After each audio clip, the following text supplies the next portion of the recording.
Yan guys, dito po kami sa Batasan. Yan kung makikita nyo, sobrang traffic. Yan mga guys, yan guys, mayroon pala dito na nagpuprotesta ng mga driver. Yan, protesta na bila mga guys. Yan, napaka-traffic na dito sa Batasan.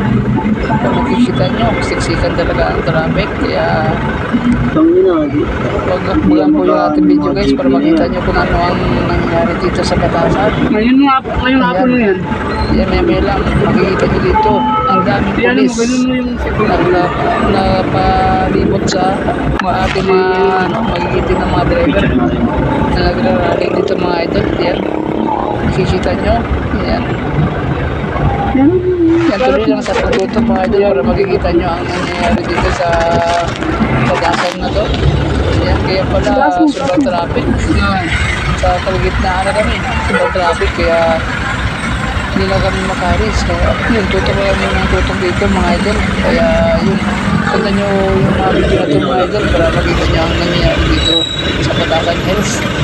Yan, para magkata ng kumanyog mga idol. Parang po yan. Yan, makikita nyo yan. Bandang dulo din ng mga idol, nandiyan yung mga pulis sa mga magigitin na mga driver na nagportista na yun. Siguro ayaw nila mawala ng buhay mga idol. Alam naman natin ngayon ang hirap ng hanap buhay mga diba? Kaya ngayon dito nagrarally dito sa Batasan, sa harap po ito ng mga idol ng DSWD ng Batasan. Kaya makikita nyo gandang kanan natin ang dami matatanong natin yung mga pulis. Yan, at saka yung kaliwa natin yung may nagbibidyo ng mga idol. Kaya makikita nyo yung dami. Kaya pala sobrang traffic dito. Yung mga pulis mga idol nagpapalipot sa ating mga nagigitin ng mga driver. Kaya nagrarally sila dito ngayon. Kaya pala sobrang traffic. Yan, may nagbibidyo pa, diba?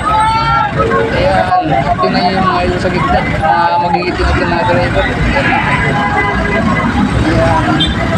Kaya dito na lang tayo.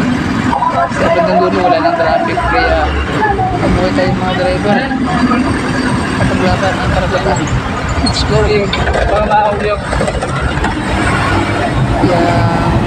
mga idol, ingat po tayo sa biyahe. Bye bye!